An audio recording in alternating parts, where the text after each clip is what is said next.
Seorang pria pengendara sepeda motor mengejar sejumlah anggota kepolisian Polres Bengkulu Tengah saat diberhentikan ketika operasi Patunala 2025 di depan Mapolres Bengkulu Tengah.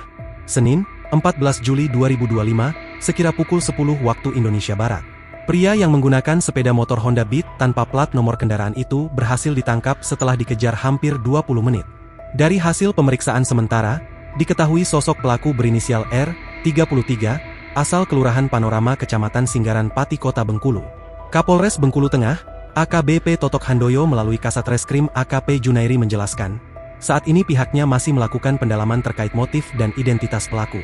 Setelah melakukan pengejaran, pelaku penyerangan polisi berhasil kita ringkus dan sekarang dalam pemeriksaan anggota, ujar AKP Junairi. Selain terkait motif penyerangan, pihak kepolisian juga akan menggali kemungkinan adanya keterlibatan pelaku dalam kasus tindak pidana lainnya. Kita akan kembangkan, apakah pelaku ini terlibat tindak pidana lainnya atau bukan, nanti akan kita sampaikan lebih lanjut, ucapnya.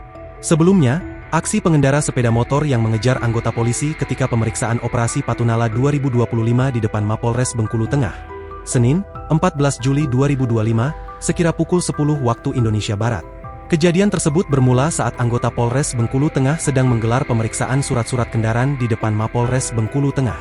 Saat sedang memeriksa kendaraan, salah satu pengendara yang menggunakan sepeda motor tanpa plat mencoba menerobos razia.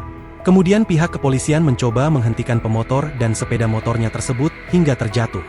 Sontak, pengendara itu langsung mengeluarkan senjata tajam dari pinggangnya dan mencoba melukai beberapa anggota polisi yang bertugas. Pihak kepolisian pun langsung mengejar pria tersebut yang melarikan diri.